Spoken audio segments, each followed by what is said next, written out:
ब्रह्म विज्ञान पुस्तक का हम स्वाध्याय कर रहे हैं। आज हम देखेंगे शयन से पूर्व आत्मावलोकन।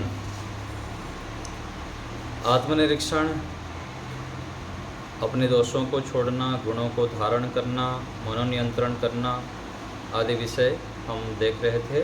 तो उसमें आगे है शयन से पूर्व आत्मालोकन करना। आत्मावलोकन, ये दो शब्द है, आत्मा और अवलोकन।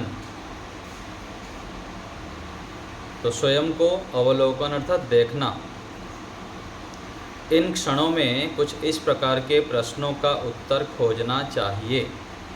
कब? जब हम सोते हैं, उससे पहले जब हम अपने आप को देखते हैं, निरीक्षण करते हैं, उस समय तो कहीं मेरा व्यवहार समाज के व्यापक हितों का विरोधी तो नहीं है। ऐसे विचारना चाहिए कि मैं दिन भर जो व्यवहार करता हूँ। 131। तो कहीं मेरा व्यवहार समाज के व्यापक हितों का विरोधी तो नहीं, जो मैं दिन भर व्यवहार करता हूँ। मैंने अपने व्यक्तिगत लाभ के लिए किसी को पीड़ित या वंचित तो नहीं किया। ये देखना होता है। दिन भर में जो क्रियाएं किया सुबह से लेकर अभी तक, उस समय बैठ के थोड़ा विचार करना चाहिए कि मेरा व्यवहार से समाज में कोई हानि तो नहीं हो रही है, किसी को आघात तो नहीं पहुंच रहा है, और केवल अपने व्यक्तिगत लाभ के लिए मैं किसी को कष्ट तो नहीं दिया, किसी को पीड़ा तो नहीं दिया, किसी को सुख शांति से वंचित तो नहीं किया। ऐसे निरीक्षण करना है। अच्छे और बुरे का, उचित और अनुचित का विवेक करने में कहीं भूल तो नहीं हुई, तो ये विचार करना चाहिए। निर्णय करने में कहीं पर त्रुटि तो नहीं हुई मेरे से।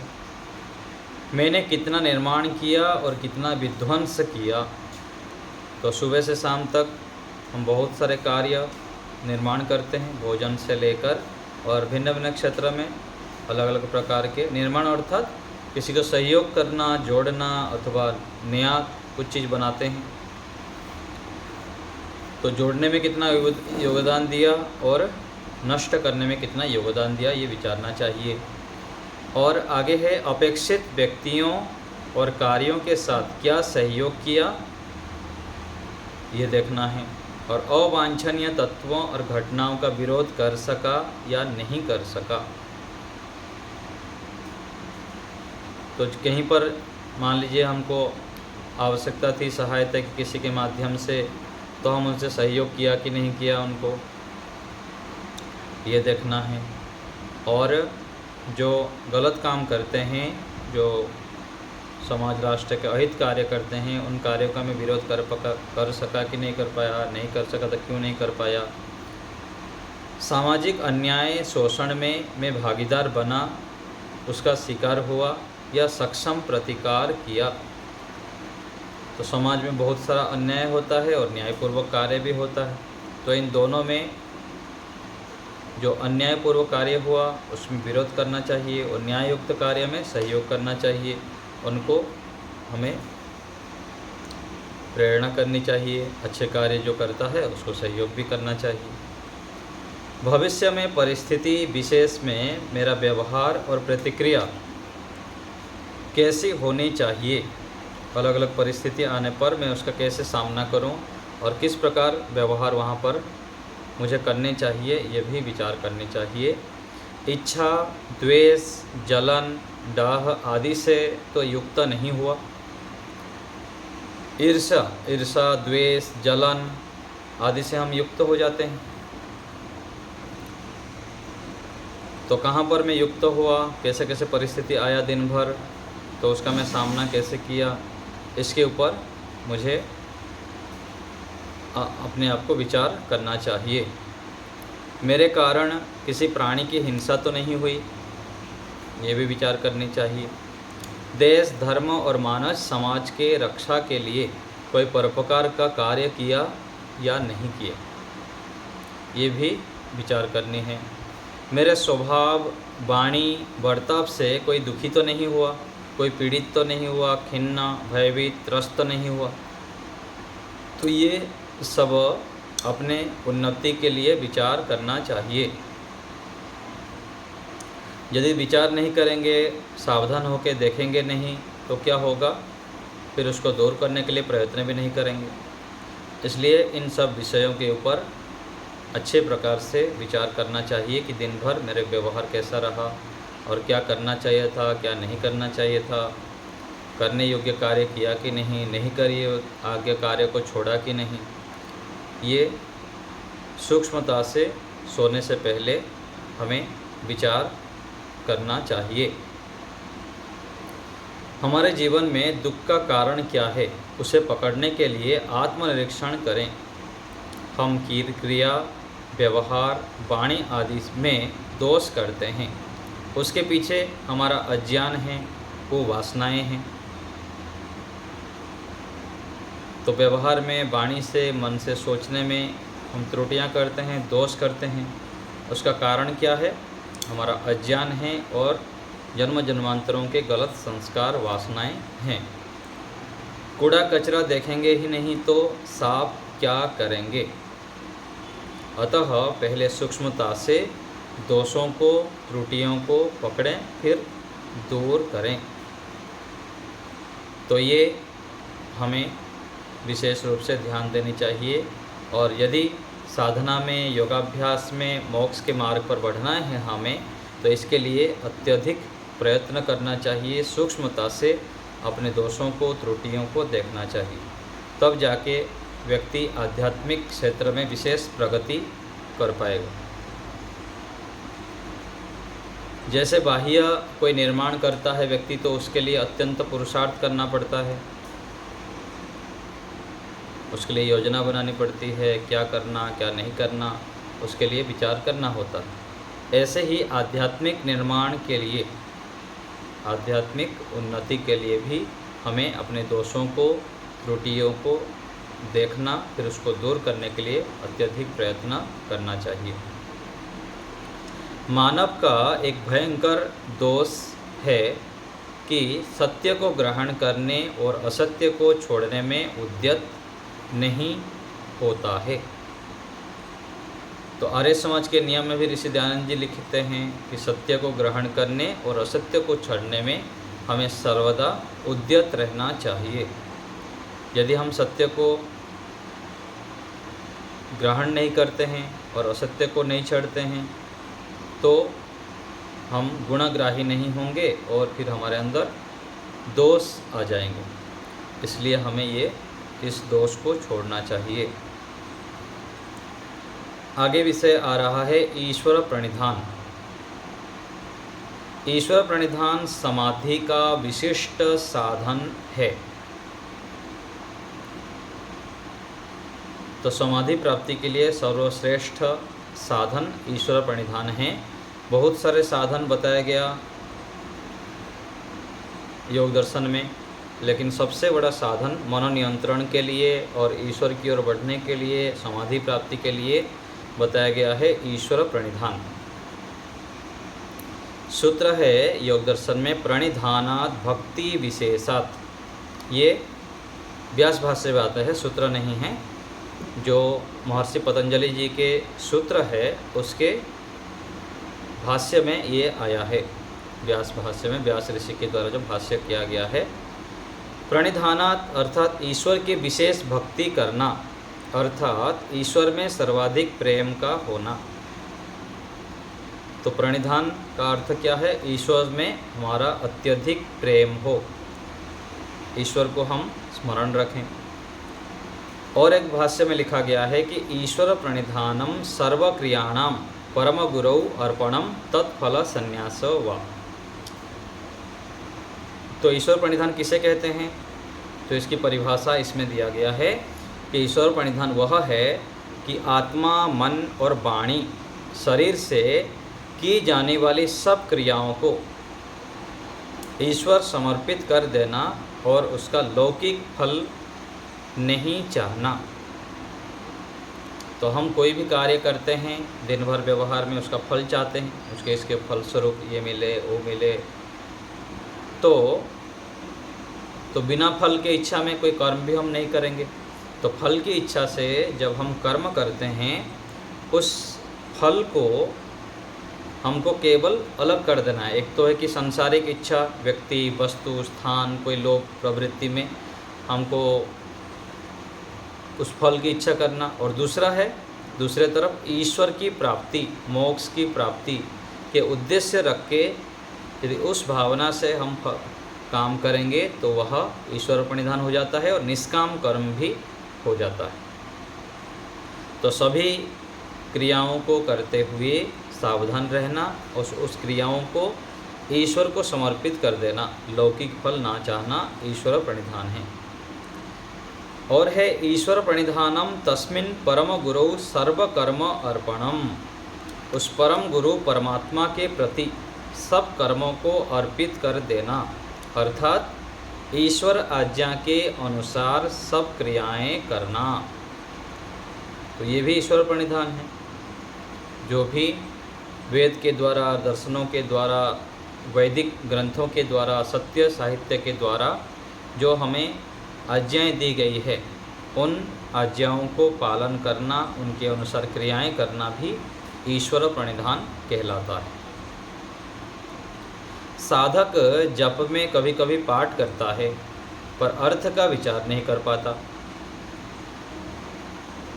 जो हम जप करते हैं, जप तो करना अच्छी बात है, लेकिन जप करते समय यदि हम अर्थ विचार नहीं करेंगे तो वो जो विषय, जो पाठ कर रहे थे, ईश्वर संबंधित विषय को छोड़कर हम अन्य विषय में चल जाते हैं। तो कभी पाठ और अर्थ का विचार दोनों भी कर लेता है पर ईश्वर समर्पित नहीं हो पाता। तो जप भी करना, अर्थ भी विचार करना और ईश्वर समर्पित भी रहना, ये क्या है, सही नियम है। इससे विशेष लाभ होता है। और कई बार समर्पित होता है तो पाठ नहीं कर पाता है। जब ये तीनों कार्य होते हैं तो ध्यान की सफलता मानी जाती है। तो ये तीनों कार्य हमें करना चाहिए सावधान होकर। जब भी हम ध्यान में बैठते हैं, जप करते हैं, तो इन तीनों कार्यों को साथ साथ करना है। जप भी करना है, अर्थ का भी विचार करना है और साथ में ईश्वर के प्रति समर्पित रहना है, समर्पण भाव बनाए रखना है। तब जाके हमारा ध्यान सफल होता है और हमको जो लाभ मिलना चाहिए वो मिल पाता है। मन एकाग्र होता है, दोषों को छोड़ने में, गुणों को धारण करने में हम सफल होते हैं और ईश्वरीय गुणों को भी धारण कर पाते हैं। ईश्वर समर्पण होने में 3 साधनों से काम ले सकते हैं: प्रत्यक्ष प्रमाण, शब्द प्रमाण और अनुमान प्रमाण। जब ईश्वर प्रत्यक्ष है नहीं तो समर्पण कैसे हो? ईश्वर का प्रत्यक्ष नहीं है, ईश्वर को तो हम देखे नहीं है, फिर समर्पण कैसे करें? यदि ऐसे प्रश्न आया तो उसका उत्तर है प्रत्यक्ष तो समाधि अवस्था में होता है। अतः सामान्य साधकों का अनुमान और शब्द प्रमाण से समर्पण हो सकता है। तो हमारा प्रत्यक्ष नहीं हुआ है, लेकिन ऋषियों के द्वारा प्रत्यक्ष हुआ है, बड़ों के द्वारा प्रत्यक्ष हुआ है। तो और वेदों में भी बताया गया है कि ईश्वर का प्रत्यक्ष होता है। इन शब्द प्रमाणों के माध्यम से, अनुमान प्रमाण के माध्यम से हम ईश्वर को समर्पित हो सकते हैं, समर्पण कर सकते हैं। तो जो हमको प्रत्यक्ष नहीं है उसको हम अनुमान से भी जानते हैं, व्यवहार करते हैं, और शब्दों से भी। जैसे हम छोटा बालक होता है तो माता पिता बता देते हैं कि कौवा है, इसको चित्र में दिखा देते हैं, इसको शेर कहते हैं, इसको कौवा कहते हैं, इसको हाथी कहते हैं। तो शब्दों के माध्यम से भी हम मान लेते हैं, फिर व्यवहार करते हैं। तो ऐसे ही ईश्वर के विषय में भी हमें शब्द प्रमाण के माध्यम से मानते हुए व्यवहार करनी चाहिए। शब्द प्रमाण से जाना कि ईश्वर सच्चिदानंद स्वरूप, निराकार, अनुपम, सर्वाधार, सर्वेश्वर है। और अनुमान, इस संसार को देखने से लगता है कि इसको चलाने वाला कोई सर्वज्ञ, सर्वशक्तिमान ही हो सकता है। तो पहला शब्द प्रमाण से जान लिया कि ईश्वर सच्चिद आनंद स्वरूप है, निराकार है, अनुपम है, सर्वेश्वर है। तो ये शब्दों के माध्यम से हमको ज्ञान हुआ। और अनुमान प्रमाण क्या हुआ? सृष्टि को देखते हैं, यहाँ कोई भी कार्य हम देखते हैं, जड़ पदार्थ है तो उसको चलाने वाला कोई ना कोई होता है। तो ऐसे ही इतना बड़ा सृष्टि है तो इसको बनाने वाला तो कोई होना चाहिए, नहीं तो फिर कैसे चले, व्यवस्थित ढंग से कैसे चल रहा है। तो ये अनुमान से हमें ईश्वर के विषय में ज्ञान होता है। ईश्वर की अनन्य भक्ति, उसमें तल्लीन होने की स्थिति में अपने आप को समर्पित करना, ईश्वर की आज्ञा का पालन करना, ऐसा ईश्वर प्रणिधान समाधि का एक विशेष साधन है। यदि यह वैदिक रीति से साधक को करना आ जाए तो शीघ्र समाधि लग जाएगी। तो अवैदिक रीति से भी लोग समर्पित होते हैं, ईश्वर को पाना चाहते हैं, अलग अलग प्रकार से मानते हुए बढ़ना चाहते हैं, लेकिन वास्तविक ईश्वर का स्वरूप पता ना होने से, ईश्वर की भक्ति कैसे करना जानकारी ना होने से फिर लाभ, सफलता नहीं मिलती। तो ईश्वर की भक्ति में तल्लीन होना, ईश्वर को समर्पित होना, तो ये कैसे होगा? ईश्वर के स्वरूप को हमें ठीक ठीक जानने से होता है। जब हम ईश्वर के स्वरूप को ठीक प्रकार से जानते हैं और जैसे ऋषियों ने लिखे हैं उस प्रकार से हम आचरण करते हैं, ईश्वर के स्वरूप को जानते हैं, तब फिर हमें विशेष लाभ होता है और समाधि की शीघ्र प्राप्ति भी हो जाती है। ईश्वर साक्षात्कार करने पर योगी प्रत्यक्ष प्रमाण की सहायता से ईश्वर प्रणिधान करते हैं। योगी लोग ईश्वर का साक्षात्कार करके फिर ईश्वर प्रणिधान करते हैं, और अन्य साधक अनुमान और शब्द प्रमाण से ईश्वर प्रणिधान करते हैं। अन्य सब कुछ छोड़कर ईश्वर ही प्राण प्रिय है, प्रापणीय है, ईश्वर ही प्राप्त करने योग्य है, ऐसे हमें मानना चाहिए, ऐसे मानकर चलना चाहिए। सुनी सीखी हुई बात को क्रिया रूप में कैसे लाएं? मान तो लेते हैं, सुन तो लेते हैं हम कि ईश्वर ही प्राप्त करने योग्य है, ईश्वर के सानिध्य में विशेष सुख है, सुनते तो हैं, सीखते हैं, लेकिन कैसे लाए व्यवहार? तो ईश्वर से संबंध जोड़ने का प्रयोग करें, बार बार अभ्यास करें। प्रणिधान करते समय ईश्वर से माता, पिता, स्वामी, राजा, व्याप्य व्यापक आदि संबंध रहने चाहिए। तो ये हमें व्यवहार में बार बार अभ्यास करने हैं कि ईश्वर मेरे साथ है, मुझे देख सुन जान रहे हैं, ईश्वर हमारी माता है, पिता है, सर्वव्यापक है, ईश्वर मेरे साथ अभी विद्यमान है। तो इन विचारों को हमें लाना चाहिए। तो धीरे धीरे अभ्यास करते जाएंगे सुबह से लेकर शाम तक।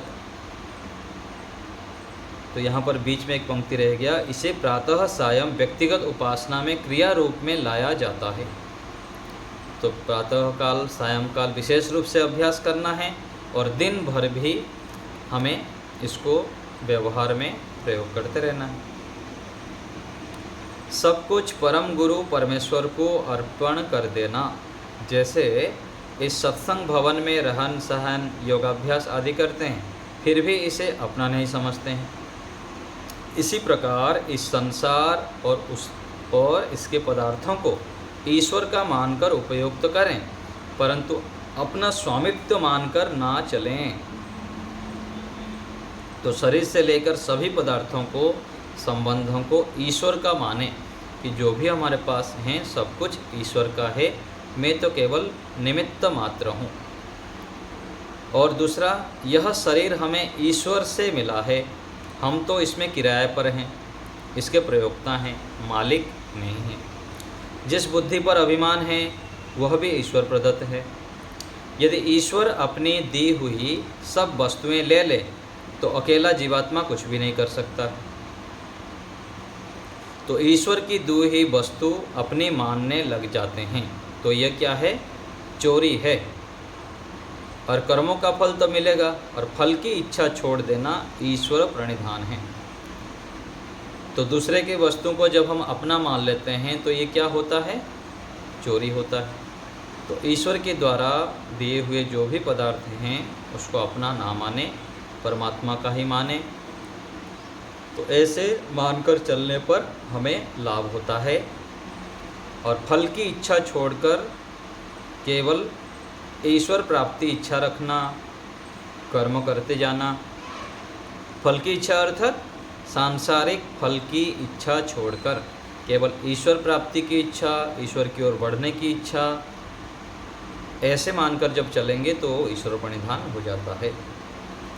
सब मनुष्यों और प्राणियों को प्रभु के परिवार के सदस्य समझना, ये तो कठिन काम है। तो आत्मवत् सर्वभूतेषु का व्यवहार ईश्वर प्रणिधान है।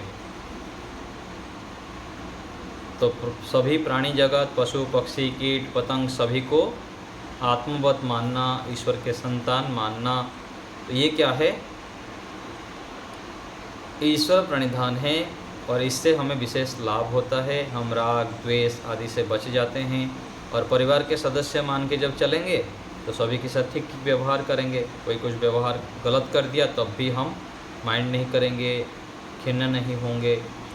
इसलिए इन उपायों को जब हम अपनाएंगे तो व्यवहार में ईश्वर प्रणिधान अच्छे प्रकार से कर सकते हैं। ईश्वर प्रणिधान की विधि कैसे करें हम ईश्वर प्रणिधान? तो ईश्वर के स्वरूप को जानना, सब पदार्थों का आदि मूल ईश्वर को समझना, सब साधनों का प्रयोग ईश्वर की आज्ञा अनुसार करना। तो पहले तो ईश्वर के स्वरूप को जानना, उसको मन मस्तिष्क में बिठाना, और सभी पदार्थों का आदि मूल ईश्वर को मानना, समझना। और जो भी पदार्थ साधन हमारे पास है वह ईश्वर के आज्ञा अनुसार करना, और लौकिक फलों की कामना नहीं करना। अभी आ रहा था ना जब हम चर्चा कर रहे थे कि लौकिक फल की कामना नहीं करना, ईश्वर रूपी फल अर्थात ईश्वर प्राप्ति, मोक्ष प्राप्ति की कामना करना।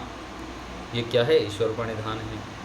ईश्वर मुझे देख सुन जान रहा है, ऐसे विचार बनाए रखना निरंतर, और स्वयं को ईश्वर में डूबा हुआ जानना। ये सब ईश्वर प्रणिधान की विधि है। ईश्वर के कारण मैं कार्य करने में समर्थ हुआ हूँ, ऐसा ज्ञान बनाए रखना। जो भी मैं पढ़ रहा हूँ, सुन रहा हूँ, जो भी मेरे पास है, ज्ञान, बल, आनंद, जो भी साधन हैं, वो सब मैं ईश्वर के सामर्थ्य से ही करने में समर्थ हूँ। मेरा अपना कुछ भी नहीं है। ऐसे ज्ञान बनाए रखना ईश्वर प्रणिधान है। प्रथम स्थूल कार्यों को, फिर सूक्ष्म कार्यों को करते हुए ईश्वर समर्पित रहना।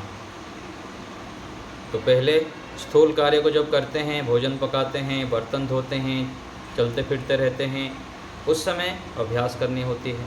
और बाद में कोई भी सूक्ष्म कार्य कर रहे हैं दिन भर, तो उस समय भी हम ईश्वर को अपने साथ उपस्थित रख सकते हैं। जैसे हम अभी पढ़ रहे हैं तो मन में भी बनाए रखेंगे कि परमात्मा यहाँ पर हैं, चारों ओर हमारे साथ विद्यमान हैं। कार्य आरंभ से पहले ईश्वर की आज्ञा लेना और अंत में धन्यवाद देना। तो मन ही मन कोई भी कार्य करने जाते हैं तो ईश्वर को उपस्थित रखते हुए कि प्रभु आपकी कृपा से मैं ये कार्य शुरू कर रहा हूँ, आप यहाँ पर उपस्थित हैं, मेरे को सद्बुद्धि दीजिए, मैं इस कार्यों को अच्छे प्रकार करूँ। और अंत में भी ईश्वर को धन्यवाद करना। जैसे हम वैदिक हमारे गुरुकुल परंपरा में, और हम लोग पहले मंत्र पाठ करते हैं और अंत में भी ओम का उच्चारण करते हैं। तो पहले भी ईश्वर की आज्ञा लेते हैं और अंत में भी ओम का उच्चारण करके ईश्वर को धन्यवाद देते हैं कि प्रभु आपकी कृपा से हम यह श्रेष्ठ विद्या, ब्रह्म विद्या का श्रवण कर पाए, सीख पाए, सुन पाए। ईश्वर के लिए यह वह शब्द के प्रयोग की जगह आपका प्रयोग करना। जैसे हम व्यवहार में जो बड़े होते हैं, आदर्श व्यक्ति होते हैं, उनको आप बोल के संबोधन करते हैं, सम्मानजनक प्रयोग करते हैं। तो ईश्वर के लिए भी ऐसे ही प्रयोग करना, तुम, वह, यह ऐसे ना बोल के अच्छे प्रकार सम्मानजनक शब्द आपका प्रयोग करना कि प्रभु आपकी कृपा से ही हम ये कार्य कर पाए। प्रत्येक कार्य की सफलता हेतु उसकी सहायता चाहना। तो जो भी हम कार्य करते हैं मन में ये रखना कि प्रभु आप मुझको सद्बुद्धि दीजिए, मैं इस कार्य में सफल हूँ, आपकी उपस्थिति में ही ये कार्य कर रहा हूँ। तो प्रत्येक कार्य करते समय ईश्वर को उपस्थित रखते हुए उनसे सहायता भी मांगना। तो ये सब ईश्वर प्रणिधान के विधि बता दिए, ऐसे हमें प्रयोग करना है, तब दिन भर ईश्वर से जुड़ के रह सकते हैं, ईश्वर की उपस्थिति को स्मरण रख सकते हैं। तो ईश्वर प्रणिधान से हमें विशेष लाभ होता है। तो बार बार प्रयत्न करते हुए, पुरुषार्थ करते हुए ईश्वर प्रणिधान की विधि को स्मरण रखना और उसके अनुसार ईश्वर प्रणिधान दिन भर बनाने का प्रयत्न करना चाहिए। तो आज यहीं रखते हैं, किसी को पूछना है तो बताइए कुछ।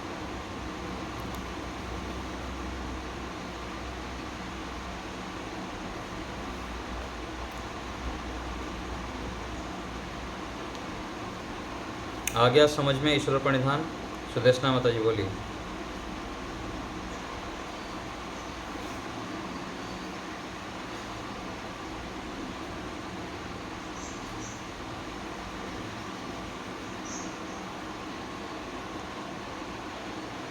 हाँ जी, हाँ जी। वैदिक रहता है अर्थात ईश्वर के स्वरूप को ठीक से जानना। तो ये कहा गया है कि वैदिक रीति, वैदिक रीति से ईश्वर को जानना, अर्थात जैसे जैसे वेदों में बताया गया है ईश्वर निराकार है, सर्वशक्तिमान है, न्यायकारी है, दयालु है, कर्मफल प्रदाता है, सृष्टि को बनाने वाला है। ये वैदिक स्वरूप है ईश्वर का। जब वैदिक रीति से हम जान लेते हैं तो शीघ्रता से ईश्वर को प्राप्त कर पाते हैं। नहीं तो लोग अलग अलग प्रकार से कल्पना कर लेते हैं ईश्वर को, है ना माता जी। तो ये वैदिक रीति है ईश्वर।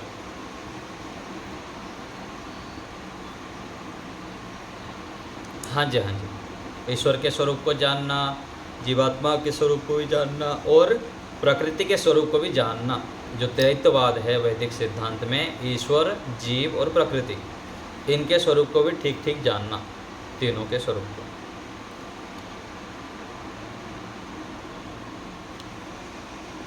निर्मला माता जी बोलिए।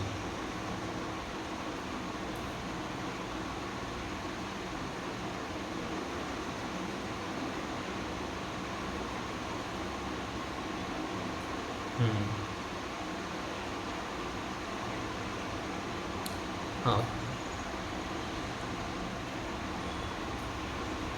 हाँ, तो तूने हमें उत्पन्न किया, हाँ वो तो ऐसे ही बोल दिया गया है। आप संशोधन करके भी आप कर सकते हैं। हाँ जी, हाँ जी, हाँ क्यों नहीं। वो तो वक्ता जो लिखने वाले होते हैं ना, उस ढंग से कर दिया गया है। तो हम अपने ओर से आपका प्रयोग कर सकते हैं।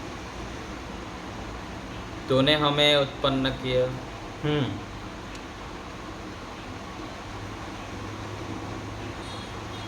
यही तो कह रहे हैं ना, इसी को ही सिखा रहे हैं हमको। जहाँ तू के जाग पर आपका प्रयोग आप लोग कर लेंगे, ठीक है।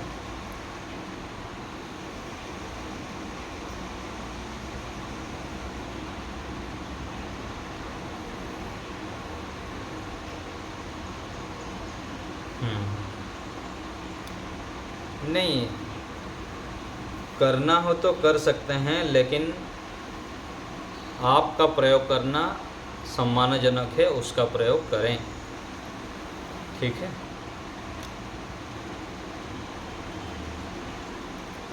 हर जगह तो आता है, यदि आपको लगता है कि ऐसे करने से लाभ है तो वही करिए, है ना।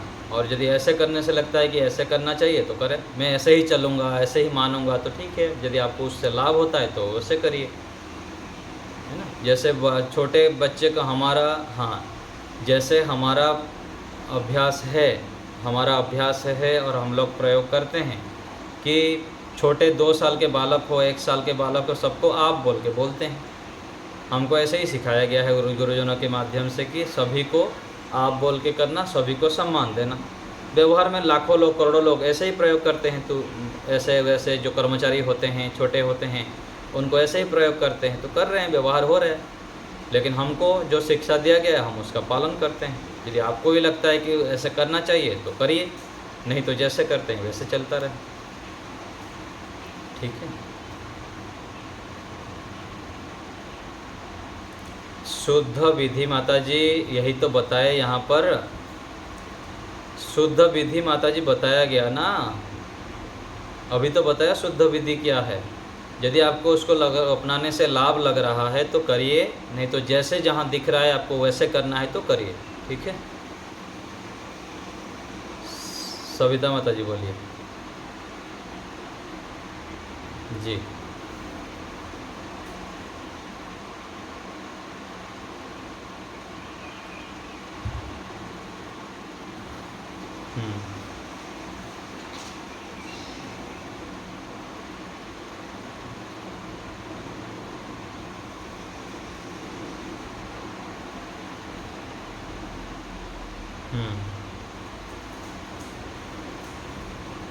बुरा लग तो डांटना नहीं है ना।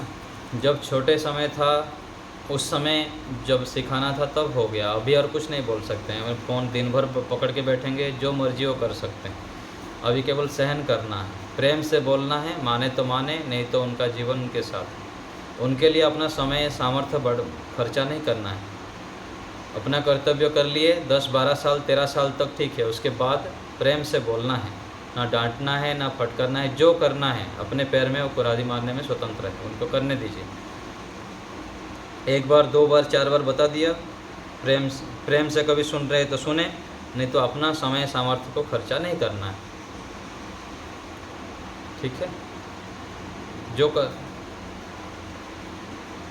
और क्या, यदि लगता है कि टाइम बर्बाद करने में आपको लाभ है तो करिए। ज़िंदगी उनके लिए खपत, जितना दिन तो सोच उठाने से लेकर इतना बड़ा कर दिए, और अभी बड़े उठे तो तू मेरे लिए क्या क्या बोलेंगे, है ना। तो फिर दुखी होते रहिए, घर में मरते रहेंगे, और क्या बोले, कष्ट मतलब कठोर शब्द कहा जाएगा ना। तो ऐसे ही गुजरते रहिए, दुखी होते रहिए, उनके पीछे पड़ते रहिए। और दूसरा उपाय है कि जितना करना था कर लिए, अभी और ज़्यादा उनके लिए ध्यान नहीं देना है। उनका जीवन उनके हाथ में है। बोलने से जब लाभ ही नहीं तो उनके लिए क्यों समय व्यर्थ करना। ठीक है। हाँ, दुविधा क्या, ये तो चलता है, ऐसे ही चलता है। आज समाज में ऐसे ही चलता है। बड़े कर दिए तो तू मेरे लिए क्या किया है, क्यों किया तुम, ये बात बताएंगे तो अभी दुखी होते रहिए। तो मैं केवल अपना कर्तव्य मान लीजिए कि संतानों को बड़ा करना मेरा फर्ज था, इतना बड़ा कर दिया बस। जितना होता है अपना उनके लिए थोड़ा वो जितना करता है कर्तव्य करके अपना ध्यान साधना पढ़ना ये कार्य में लगे रहें। उनके लिए अधिक चिंता करेंगे तो दुखी होते रहेंगे।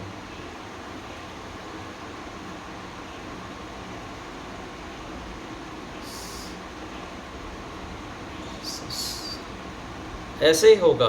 2 आत्मा 2 संस्कार अलग अलग है, उनकी बुद्धि, उनके संस्कार, उनके जन्म जन्मांतरों के संस्कार सब अलग है। अपना अलग है, उनका अलग है। तो ये सब चलता ही रहेगा।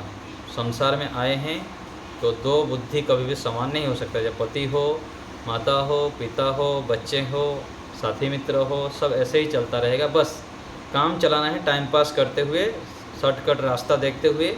जितना आवश्यक है उनसे बातचीत करना और सामंजस्य बिठा के हुए, झगड़ा किसी से नहीं करनी है, अपना टाइम खराब नहीं करनी। ठीक है बताइए। सुष्मिता माता जी बोलिए।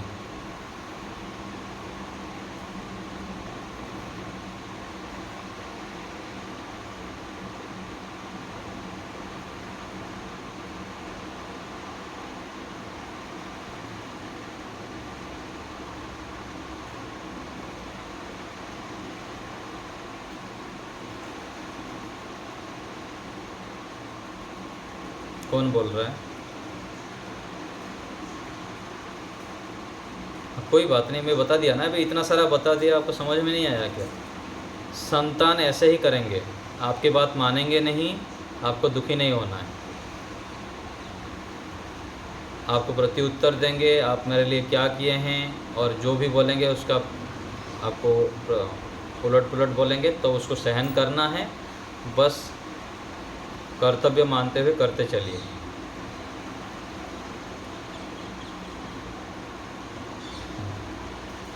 मीना माता जी बोलिए।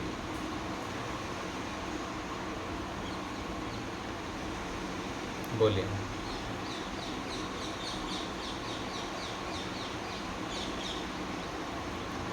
निमित्त और नैमित्तिक कोई अलग का नहीं है, एक ही है। उसके भाव अर्थ में ही नैमित्तिक प्रयोग हो जाता है, ठीक है। निमित्त कारण बोल देते हैं, और नैमित्तिक प्रक्रिया है तो भी वही है। नैमित्तिक बोल दीजिए, स्वाभाविक अलग अर्थ में प्रयोग कर दिया जाता है। निमित्त कारण अलग है और नैमित्तिक अलग जगह पर प्रयोग होता है।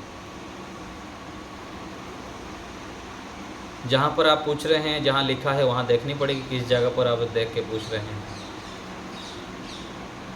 ठीक है। हाँ, प्रक्रिया, नैमित्तिक प्रक्रिया भी कई बार बोलते हैं। स्वाभाविक प्रक्रिया है, नैमित्तिक प्रक्रिया है, तो प्रकरण देखनी पड़ेगी कहाँ लिखा है।